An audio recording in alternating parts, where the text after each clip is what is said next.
त्यांना आता भीती वाटायला लागली की घरात पैलवान करायचा की नाही. जे झालं ते माझ्या चुकीमुळे झालं. मी 16 सेकंद कुस्तीत राहिले होते ना, मी सोडून आलो ना, तर ते माझ्या चुकीमुळे सोडून आले असं त्या माफीनाम्यात लिहून दिलतं. संदीप बाप्पा बोंडवे यांनी तो माफीनामा नवनाथ घुले यांच्यापाशी दिलता. जर परत जे माझ्यावर झाले ते त्यांच्यावर होईल या भावनेने त्यांनी ते स्पर्धेतून माघार घेतली. त्यांनी ते केला ॲक्टिव्हिटी पिरियड चालू. मला न समज येतं, कारण कुठलीही ॲक्शन करताना पहिल्यांदा पैलवानांना समज दिली जाते, मग ते म्हणजे ॲक्शन ही करायचं. त्यांनी डायरेक्ट मीडियाच्याद्वारे त्या स्क्रीनवर चालू केलं. हे तर शिवीगाळ तर माझी झालीच नाही तिथे.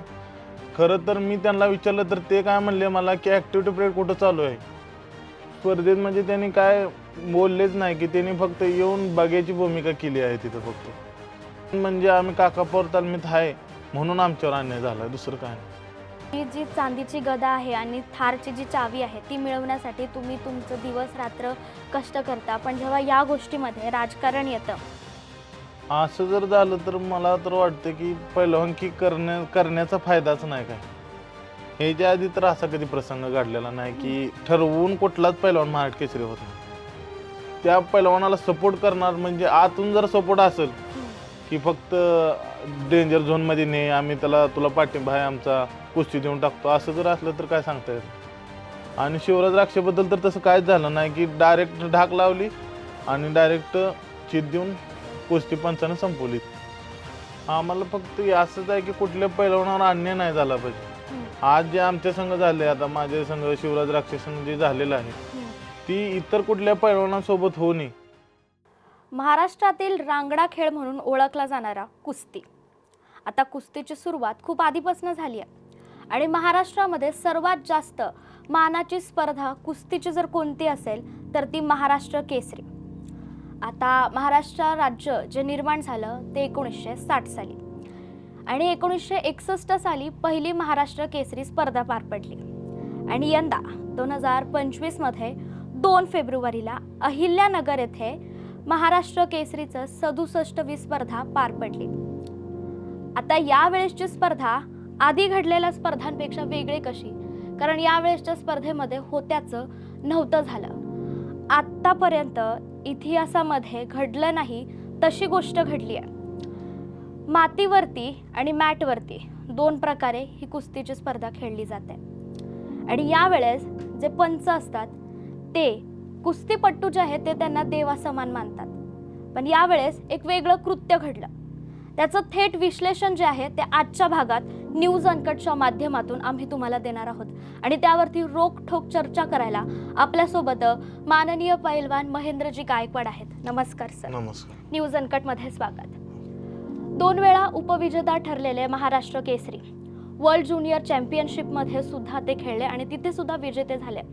अर्धा किलो सोन्याची गदा याचे सुद्धा ते मानकरी ठरलेत. एक असा खेळाडू, एक असा कुस्तीपट्टू ज्याचं संयम, त्याची चर्चा सगळीकडेच असते. त्यांचे जे डावपेच असतात ते एकदम संयमाने खेळतात आणि अशा कुस्तीपट्टूने यंदाच्या कुस्ती खेळामध्ये हाफ टाईममध्येच मैदान सोडलं. ती जी गोष्ट आहे नंतर काय घडलं हे संपूर्ण आपल्याला पाहिलं, आपण मीडियासमोर पाहिलं, पण त्या क्षणामध्ये असं नेमकं काय घडलं की महेंद्रजींच्या मनामध्ये काय आलं होतं ते जे स्पष्ट आहे ते आपण त्यांच्याकडनं ऐकून घेणार आहे. दादा, काय घडलं होतं नेमकं? पहिल्यांदा आमची कुस्ती चालू झाली. पहिल्या हाफमध्ये असं झालं की त्याने माझ्या कास्टूममध्ये हात घातला आणि कास्टूम फाडला आणि UWWच्या म्हणजे वर्ल्ड रेसलिंगच्या नियमानुसार जर प्रतिस्पर्धेनं जर कास्टूम फाडला किंवा कास्टूम धरला तर म्हणजे मला पॉईंट द्यायचा होता, पण त्याने तो दिला नाही. मला समज दिली की बाबा, वॉर्निंग दिली की आपण पुढं कुठं जर झालं म्हणजे पुढे जर त्याने कास्टूम धरला तर आपण त्याला पॉईंट देऊ असं म्हणले. मग पहिला हाफ झाला, मग 3 मिनिटाची कुस्ती समाप्त झाली. 3 मिनिटानंतर परत आमची कुस्ती चालू झाली. मग मला क्वेश्चन पॉईंट एक म्हणजे माझी एक अशी कुस्ती चालू होती. एक कुस्ती चालू असताना शेवटचे 35 सेकंद राहिले होते आणि मला न समज देताना त्यांनी 30 सेकंदाची ॲक्टिव्हिटी पिरियड चालू केली. एक तर म्हणजे 45 सेकंद झाल्याशिवाय ॲक्टिव्हिटी पिरियड चालू करता येत नाही. त्यांनी ते केला ॲक्टिव्हिटी पिरियड चालू. मला न समज येतं, कारण कुठलीही ॲक्शन करताना पहिल्यांदा पैलवानाला समज दिली जाते, मग ते म्हणजे ॲक्शन ही करायचं. त्यांनी डायरेक्ट मीडियाच्याद्वारे त्या स्क्रीनवर चालू केलं मला न समज येता, आणि तिथून माझी कुस्ती वायबल झाली आणि मी तिथून थांबवण्याचा प्रयत्न केला कुस्ती. तरी पण त्याने कास्टूममध्ये मी जेव्हा ढकला गेलो बाहेर त्याला त्यातनं पण, तेव्हा त्यांनी मला म्हणजे कास्टूममध्ये हात घालून त्याने तसंच बाहेर ढकलून दिलं. परत मी तिथे म्हणजे कुस्ती संघाचे कार्याध्यक्ष संदीप बाप्पा भोंडवे यांना मी ही केले की बाबा कास्टूममध्ये हात घातला आहे, परत ॲक्टिव्हिटी पिरियड चालू केला आहे, तर तुम्ही कुस्तीचं ही बघून मला निर्णय द्या. तर त्यांनी मला असं केलं की तू कुस्ती खेळ, तू ही कर, असं तसं म्हणून मग मी तिथून कुस्ती सोडली. आमचे मित्र आत यायला लागले, त्यांना पण आत येऊ दिलं नाही त्यांनी. ऑब्जेक्शन तर माझं घेतलंच नाही. मग आम्ही बाहेर निघून गेलो तिथनं, कुस्ती सोडून मी निघून गेलो तिथनं. पण असं ऐकण्यामध्ये आलंय की ज्या वेळेस तुम्ही त्यांच्याशी बोलत होता, तुम्ही म्हणत होता ॲक्टिव्हिटी पिरियड सुरू केला आहे, त्यावेळेस असं आलंय की तुम्ही त्यांना शिवीगाळ केली. मात्र तो जो प्रसंग घडलाय तिथे नेमकं काय घडलं होतं? त्यांच्याकडनं पहिलं आलं की तुमच्याकडनं? मी जसं बाहेर गेलो, झोनच्या बाहेर मी पडलो होतो, तेव्हा मी त्यांना विचारलं की ॲक्टिव्हिटी पिरियड चालू का केला आहे. तर शिवीगाळ तर माझी झालीच नाही तिथे. खरं तर मी त्यांना विचारलं तर ते काय म्हणले मला की ॲक्टिव्हिटी पिरियड कुठं चालू आहे. म्हणजे तेच मला विचारतात की ॲक्टिव्हिटी पिरियड कुठं चालू आहे, स्क्रीनवर तर 12 सेकंद धावतात. तू खेळ, बाहेर ढकललेला पॉईंट आहे. मी बाहेर ढकललेला पॉईंट मान्य करतो, बाहेर ढकललेला पॉईंट आहे, कारण झोनच्या बाहेर गेलेला पॉईंट आहे. पण माझा कास्ट्यूम धरून त्यानं बाहेर ढकलला आणि मी ॲक्टिव्हिटी पिरियड विचारतो की ॲक्टिव्हिटी पिरियड काय देतं. आम्ही दोघंजण पण स्टँडिंग म्हणजे जेव्हा दोन्ही पण पैलवानांची जेव्हा ॲक्शन होत नाही तेव्हा जो पंच आहे ना, तो दोघांना पण समज देतो की असं म्हणजे कुस्ती करा, दोघंजण ॲक्टिव्ह व्हा, असं पहिल्यांदा समज देतात. मग वॉर्निंग देऊन मग जर एखादा पैलवान जर म्हणजे कुस्तीच करत नसेल तर त्याला ॲक्टिव्हिटी पिरियड दिली जाते. पण आम्ही दोघंजण पण स्टँडिंग म्हणजे त्याची पण काय कृती नाही, माझी पण नाही, पण मलाच थांबून मलाच त्यांनी क्वेश्चन पॉईंट दिला डायरेक्ट. पण त्यावेळेस आता तिथलं प्रेक्षकांना सांगायचं म्हटलं तर तिथे उपस्थितीमध्ये 105 पंच होते. त्या सर्वांसमोर हे कृत्य घडलं होतं. आणि त्याआधी सुद्धा जेव्हा उपांत्य फेरी होती, त्या उपांत्य फेरीमध्ये सुद्धा असा प्रसंग अर्धा तास तो गोंधळ चालू होता आणि त्यानंतर पुन्हा एकदा हे झालं. तर ते सगळं तो प्रसंग सुरू होता, त्यानंतर पुन्हा हे घडलं. राज्य केंद्रीय मंत्री मुरलीधर मोहोळ तिथे होते आणि महाराष्ट्राचे उपमुख्यमंत्री अजित पवार तिथे होते. कुस्तीगीर संघाचे जे अध्यक्ष आहे रामदास तडस हे सुद्धा होते. तर त्यावेळेस त्यांनी काही भूमिका घेतली होती का? तिथे काय वातावरण होतं त्यावेळेस? त्यांनी काहीच नाही की स्पर्धेत म्हणजे त्यांनी काय बोललेच नाही की त्यांनी फक्त येऊन बघायची भूमिका केली आहे तिथं फक्त. म्हणजे कोणाचं अपील घेतलं नाही, कोणाचं काय नाही, की असं जाणून बुजून केलेलं आहे तिने आम्हाला. कारण यामध्ये असं होतं की बोलणं चालू आहे, राजकीय हस्तक्षेप होता. तर हे सगळं तुमचं म्हणणं काय आहे की आधीचपासूनच याबद्दल काही झालं होतं का बोलणं? तसं तर काय मला म्हणता येणार नाही, कारण आम्हाला काय आता आम्ही फक्त कुस्ती खेळायचं काम केलं. आम्हाला जर असं माहीत असतं तर आम्ही कुस्तीच खेळायला गेलो नसतो. मेन म्हणजे आम्ही स्पर्धाच खेळलो नव्हतो. मागल्या वर्षी आम्ही तरी पण खेळलो नव्हतो. जे इथं फुलगावला झालेलं म्हणजे अधिवेशन होतं ना, सिकंदर शेख झाला तिथं पण आम्ही खेळलो नव्हतो. आमच्या तालमीनं म्हणजे आमच्या तालमीवर अन्याय होणार आम्हाला माहीत होता. पण आता ह्यावेळेस म्हणले की बक्षीस पण चांगली येते आणि पैलवानांचं नुकसान होणे म्हणून आमच्या वस्तादांनी जावं म्हणले, खेळा जावा. आमच्या वस्तात तर कोण आले नव्हते तिथं.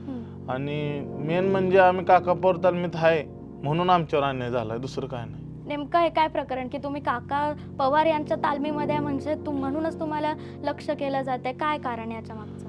म्हणजे आता कसं आहे, काका पवार हा असं माणूस आहेत की अशी व्यक्ती आहे की ज्या आपल्या तालमीतला असो किंवा दुसऱ्या तालमीतला असो, ज्या पैलवानावर अन्याय होईल त्या पैलवानाच्या पाठीमागे उभा राहण्याची ताकद होतात. त्यामुळे ते म्हणजे दुसऱ्या कुस्तीगीर त्यांना ते हे होत नाही, त्यामुळे ते असं करतात. आता हेच प्रकरण जे ते पूर्णपणे तापलं याच्यामुळे की त्यावेळेस तिथे शिवीगाळ झाली आणि नंतर लाठीचार्ज करण्यात आला आणि नंतर तुम्ही तिथून निघून गेला आणि तुमच्यावरती याच गोष्टीवरती कारवाई करत तुमच्यावरती 3 वर्षाचं बंदी घालण्यात आली. मात्र जर तुम्ही तिथे शिवीगाळ केलीच नाही तर ही बंदी घालण्यात आली, यावरती काय प्रतिक्रिया? मी कुस्ती सोडून आलो मी बाहेर. मग तिकडे त्यांचा ते जल्लोष मॅटवर चालू होता. मी संदीप बाप्पा भोंडवे बाहेर बसले होते. मी त्यांना एवढंच विचारलं की कुस्तीचा ॲक्टिव्हिटी पिरियड का चालू केला, असं विचारत नाही तोपर्यंत आम्ही 10-15 जण होतो. आम्हाला लाठीचार्ज चालू केला त्याने आणि आम्हाला ग्राउंडच्या बाहेर काढून टाकलं त्यांनी. मग त्यानंतर तुमचा संपर्क झाला का त्यांच्याशी? नाही, आमचं आणि त्यांचं बोलणं झालं नाही परत. आणि डायरेक्ट तर थोड्या वेळानं आम्हाला कळालं की आमच्यावर 3 वर्षाची बंदी टाकली झाली. मग जेव्हा तुम्हाला हा निर्णय कळाला की तुमच्याकडे कुस्तीगीर परिषदेकडनं 3 वर्षाची बंदी घालण्यात आली आहे, मग त्यानंतर तुम्ही काय प्रतिक्रिया दिली? तुम्ही नंतर काय पुढे पाऊल उचललं? आता तर आम्ही केस करायचे ठरवले आणि आता आम्ही हायकोर्टात हे करून जाब विचारणार आहे की आम्ही म्हणजे शिवीगाळ केलेलं तुम्ही एखादा व्हिडिओ दावा, तुम्ही आम्हाला प्रूफ दावा की मी शिवीगाळ केली आहे त्यांना असं तसे. मग आम्ही बघू, जर माझी चूक असेल तर मी काय अडचण नाही मला ती.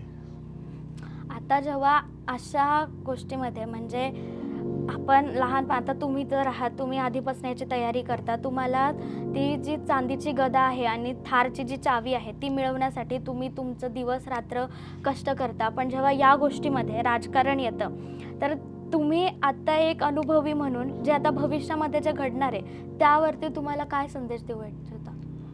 असं जर झालं तर मला तर वाटतं की पहिलवानकी करण्याचा फायदाच नाही काय.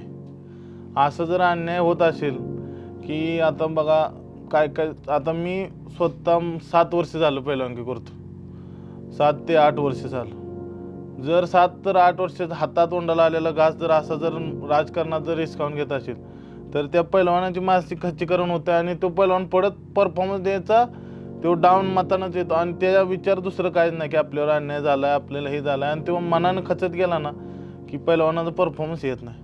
बाकीच्या खेळातलं वेगळं आणि पहिलवानकीचं वेगळं. कारण पहिलवानकी ही लय दिवसाची नाही, लय 25, 26, 27 चढता काळ असतो आणि तिथनं परत उतरता काळ चालू होतो. मग उतरत्या काळात मग आणि ही जर असं जर झालं तर पहिलवानकी करण्याला काय फायदाच नाही. आता तुमचा जो आपण जर इतिहास बघायला गेला तर अगदी साध्या सर्वसामान्य कुटुंबातून आपण आलाय, पण तो प्रवास जेव्हा इथे येऊन ह्या क्षणाला असं घडतं तर त्यावेळेस तुमच्या कुटुंबियांची काय स्थिती आहे सध्या, त्यांच्या काय प्रतिक्रिया, त्या अजून माध्यमांसमोर आलेल्या नाही आहेत? आता कुटुंबांची म्हणजे आता एवढं म्हणजे ते महिन्याला मला 40-50 हजार रुपये पाठवतात. एवढा खर्च करून हातातोंडाला आलेला आपल्या मुलाचा घास गेला म्हणल्यावर म्हणजे आता आमचे वडील, आमची आई असेल, आमचे चुलता चुलती असतील, भाऊ असतील, यांना वाटायला लागले की आता एवढा जर पहिलवान चांगला ना आपल्याला जर महाड केसरी गदा येत नसेल तर आपल्या पोराला पहिलवान म्हणजे आता मूळची पिढी जर अशी म्हणजे आता आमच्या घरातलं कोण झालं असलं बारका पहिलवान तर त्यांना आता भीती वाटायला लागली की घरात पहिलवान करायचा की नाही असं वाटायला लागलं. म्हणजे अशा एका प्रसंगामुळे घरच्यांमध्ये सुद्धा प्रभाव पडतो आणि आता जी पुढची पिढी आहे, जे तयारी करतायत, जे होऊ घातलेले कुस्तीपट्टू आहेत, त्यांच्या मनामध्ये सुद्धा एक भीती निर्माण होतीये. पण आता आपण जे म्हणतो यामध्ये एक व्यक्तिभेद झालाय का? कारण एक अशी गोष्ट आहे की पृथ्वीराज मोहोळ हे आधीच ठरलेलं की त्यांना यंदाचा महाराष्ट्र केसरी बनवायचा आहे, पण याआधी जे आपण महाराष्ट्र केसरी झालं त्यामध्ये सुद्धा असे प्रसंग घडले होते, पण त्यावरती काय? ह्याच्या आधी तर असा कधी प्रसंग घडलेला नाही की ठरवून कुठलाच पहिलवान महाराष्ट्र केसरी होत नाही. व्यक्तिगत म्हणजे असं होईल की एक वेळ पॉईंटमध्ये इकडे तिकडे करून त्या पहिलवानाला महाराष्ट्र केसरी म्हणजे इकडे तिकडे, पण ठरवून ही महाराष्ट्र केसरी होणं अवघड आहे. कारण एक तर ते भाग्यपत्रिकेवर असते की कोण कुठल्या आपला आहे, कोण कसा आहे आणि सगळ्यांनी तयारी केली, कोण कोणाला कुस्ती ही कमी समजत नसते. पण एक असं आहे की त्या पहिलवानाला सपोर्ट करणार म्हणजे आतून जर सपोर्ट असेल की फक्त डेंजर झोनमध्ये ने आम्ही तुला पाठिंबा आहे आमचा, कुस्ती देऊन टाकतो, असं जर असलं तर काय सांगता येत नाही. अशी गोष्ट यावेळेसच्या महाराष्ट्र केसरीमध्ये घडली का? हो नक्कीच. म्हणजे काय, कशावरनं? आता आपण प्रत्येक गोष्टीचा पुरावा मागतोय, मग यावेळेस असं काय घडलंय? असं घडलं की आता शेवटचे 30 सेकंद राहिले. आता माझ्यासोबत सांगतो मी तुम्हाला, शेवटचे 35 सेकंद राहिले आणि 30 सेकंदाचा ॲक्टिव्ह पिरियड आहे आणि 30 सेकंदात कुठलं म्हणजे आता कुठल्याही कुस्तीत घ्या तुम्ही असं की 30 सेकंदात ॲक्टिव्ह पिरियड देऊ शकत नाहीत कोण. तुम्ही कोणाला बी कुस्ती पाठवा, काय पण करा, पण मला आणि परत शिवराज राक्षीवर झालेलं तसं की पंचाने न बघता खाली हात म्हणजे कुठले आता तुम्ही विनेश फोगटची एक कुस्ती आहे यूट्यूबला आलेली आहे, तिथं विनेश फोगटनं पूर्ण डेंजर केले तरी पंच हात घालून चेक करतात की चीज झाले का नाही. आणि शिवराज राक्षेबद्दल तर तसं काहीच झालं नाही की डायरेक्ट ढाक लावली आणि डायरेक्ट चीज देऊन कुस्ती पंचानं संपवली तिथं. म्हणजे आंतरराष्ट्रीय स्तरावरती नाही तर आता हे फक्त राष्ट्रीय स्तरावरती होतं, म्हणजे राज्य स्तरावरती, म्हणून असं घडलं असं हा. वाटतंय. मग आता त्यानंतर काय तुमच्या आयुष्यामध्ये घडलं? कारण तुम्ही त्यानंतर हिंद गर्जना तिथे सुद्धा तुम्ही गेला होता वजन द्यायला, मग तिथे काय घडलंय? आज मी हिंदू गर्जना तिथं थार ठेवलेली आहे आणि 2.5 लाख फर्स्ट प्राइज आहे, सेकंड 2-2.5 लाख असे प्राइज आहेत. आणि सर्व माझ्या मते 5-6 वर्षातनं ही स्पर्धा होत आहे. तर आम्ही हिंदू गर्जना म्हणून इथं पुण्यात SP कॉलेजवर स्पर्धा चालू होते. म्हणजे आमच्या काकापोर तालमीतले आम्ही 7-8 जण म्हणलं, म्हणजे आता मागल्या 2019 महाराष्ट्र केसरी हर्ष सदगीर, उपहिंद केसरी तुषार डुबे, महाराष्ट्र चॅम्पियन वैभव माने, परत रामा कांबळे असतील, असे आम्ही नामांकित पैलवान दादा शेळके, हे सगळे पैलवान आम्ही गेलतो मग वजन द्यायला. पण तिथं मला असं म्हणले की ते वजन द्यायच्या आधी ह्या माफीनाम्यावर सही कर, की त्या माफीनाम्यात असं लिहिलं होतं की आता जे अहिल्यानगर इथे महाराष्ट्र केसरी झाले तिथं 85 मी स्वतः म्हणजे गैरव्यवहार केला. मी त्यांना मोठ्या आवाजात बोललो, त्यांना शिवीगाळ केली आणि जे झालं ते माझ्या चुकीमुळे झालं. मी 16 सेकंद कुस्तीत राहिले होते ना, मी सोडून आलो ना, तर ते माझ्या चुकीमुळे सोडून आले असं त्या माफीनाम्यात लिहून दिलतं. संदीप बाप्पा बोंडवे यांनी तो माफीनामा नवनाथ गोले यांच्यापाशी दिलता. मग असं आमच्या वस्ताद काका पवार यांना कळाल्यावर वस्ताद म्हणले की आपण या स्पर्धेत कोणीच खेळायचं नाही, म्हणून आम्ही सर्व तालमीतले पैलवानांनी त्या स्पर्धेवर बहिष्कार टाकला आणि आम्ही आज त्या स्पर्धेतून माघार घेतली. जे तुमचे बाकी साथी मल्ले होते त्यांचं काय म्हणणं होतं यावर? त्यांचं एवढंच म्हणणं होतं की मला तिथं खेळू द्यायला पाहिजे होतं, कारण आमची काय चुकी नसताना जर तुम्ही असं करत असला तर आम्ही खेळून तर काय फायदा. म्हणले जर परत जे माझ्यावर झाले ते त्यांच्यावर होईल ह्या भावनेने त्यांनी ते स्पर्धेतून माघार घेतली देतो. म्हणजे असं झालं की माझ्यावर अन्याय झालाय ती झालाय आणि परत मीच मान्य करायची की माझी चूक आहे, असं झालंय ते. आता राजकारण, ज्या गोष्टी घडत आहेत, महाराष्ट्र केसरी झालं, होऊन गेलं, त्यानंतर परत पुढची गोष्ट. आता मग पुढच्या ह्याच्यामध्ये काय विचार केला तुम्ही तुम्हाला मनामधनं? कारण तुम्ही जे आत्ता म्हणताय की जेव्हा आपल्या तोंडासमोर तो घास असतो आणि तो घास असं तोंडासमोर येऊन निघून जातो, तर आत्ता मनामध्ये अगदी काय भावना आहेत ती प्रेक्षकांसमोर एकदम मन दिलखुलास मांडून टाका. आता म्हणजे काय, आता आज जे झालेली गोष्ट तर कोण माघारी आणू शकत नाही. आता परत आम्ही तयारी करणार, परत अजून आम्ही म्हणजे आता पहिल्या अजून प्रॅक्टिस वाढवून आम्ही आमचा परफॉर्मन्स वाढवण्याचा प्रयत्न करणार. आता एवढंच करणार. आता पण यातला आत्ताचा जो निर्णय आहे तो अजून आलेला नाहीये, मग त्याला सकारात्मक तो येऊ शकतो, नकारात्मक पण. आता झालेली गोष्ट झाली, आता हे महाराष्ट्र केसरी कोण बदलू शकत नाही. हे झालेले झाले. आता ह्या गोष्टीचा जर विचार करत बसलं तर हाही परफॉर्मन्स पण माघारी जाईल. म्हणजे ज्या आपण स्थितीत आलोय ती स्थिती सुद्धा बिघडून जाईल. त्यामुळे त्या गोष्टीचा न विचार करता आपण मोहरं चाललेलं बरं. आता तुमची जी वृत्ती आहे ती आत्ता पुढच्या येणाऱ्या खेळाडूंसाठी, कुस्तीपट्टूंसाठी खूप महत्त्वाची. त्यांना काय संदेश देऊ इच्छिता? कारण असा प्रसंग होऊ नये परत, आपण त्याचीच काळजी घेऊयात, पण मात्र तुम्ही त्यांना काय म्हणू इच्छिता? आता मनात काय, फक्त आपल्या कष्टावर विश्वास ठेवायचा त्यांनी आणि स्वतः मेहनत करून आपल्या म्हणजे हे जर राजकारण जर नाही झालं तर आपल्या महाराष्ट्राची कुस्ती खूप मोठी होईल. कारण आपल्या जेवढे दिल्ली हरियाणाला पैलवान आहे, जेवढे इंटरनॅशनल नॅशनल, ते पण आपल्या महाराष्ट्रात घडू शकते. पण हे असं नाही झालं तर, जर असं होत असलं तर मग ते जे आता युवा पिढी येणार आहे त्यांना तर वाटणार की बाबा असं होत असलं तर मग आपण पैलवानकी करून काय फायदा आहे. मग आपण दुसरे क्षेत्र म्हणजे कुठं अभ्यास दुसऱ्या क्षेत्रात जाऊन आपण तिथं प्रगती करणार, असं त्यांना भावना वाटेल त्यांची. पाहिलं, वारंवार एकच गोष्ट समोर येते की ते कष्ट करतायत, मेहनत करतायत, जेवढं त्यांच्याकडनं होतंय ते करतायत. मात्र एक गोष्ट जी मध्ये येते, आड येते, ती म्हणजे राजकारण जे आहे ते आजकाल प्रत्येक क्षेत्रामध्ये घुसत चाललं आहे. आता एक वेगळं मुद्दा मांडू इच्छिते की आत्ता कुस्तीचं जे चित्र आहे ते गेल्या काही वर्षांपासून वेगळंच बदलत चाललं आहे. कधीतरी परिषदेसाठी किंवा कुठे मनोरंजन म्हणून कुस्तीचा असा वापर केला जातोय. मात्र ते न देता तो आत्ता गेल्या काही वर्षांमध्ये त्याला आंतरराष्ट्रीय स्तरावरती सुद्धा ओळख मिळाली आहे. पण तसं न होता असं बदल घडल्यामुळे काय गोष्टी बदलल्या आहेत आणि काय तुम्हाला तो बदल जो घडत चाललाय तो नाही हवाय तुम्हाला? आम्हाला फक्त हे असंच आहे की कुठल्या पैलवानावर अन्याय नाही झाला पाहिजे. आज जे आमच्या संघ झाले, आता माझ्या संघ शिवराज राक्षस संघ जे झालेलं आहे ती इतर कुठल्या पैलवानासोबत होऊ नये एवढंच आमचं मागणं आहे, बाकी काय नाही. जर अशाच गोष्टी घडत राहिल्या आणि आपल्यासमोर जर अन्याय होतोय त्यावेळेस तो कुस्तीपट्टू म्हणतो अन्याय होतोय, प्रेक्षक म्हणतात सर्वांच्या डोळ्यासमोर ती गोष्ट आहे पण तरी ती गोष्ट मानायला कोणी तयार नाही आहे, आणि असे प्रसंग घडल्यावर जर आपण उदास होत असेल तर यामध्ये आश्चर्य वाटून घेत असेल तर ते आश्चर्य वाटून नाही घ्यायला पाहिजे, कारण हे प्रसंग जे घडत आहेत त्यामध्ये हात जो आहे तो आपलाच आहे असं आजच्या मुलाखतीतून स्पष्ट होत आहे. धन्यवाद सर, तुम्ही वेळ दिल्याबद्दल. धन्यवाद.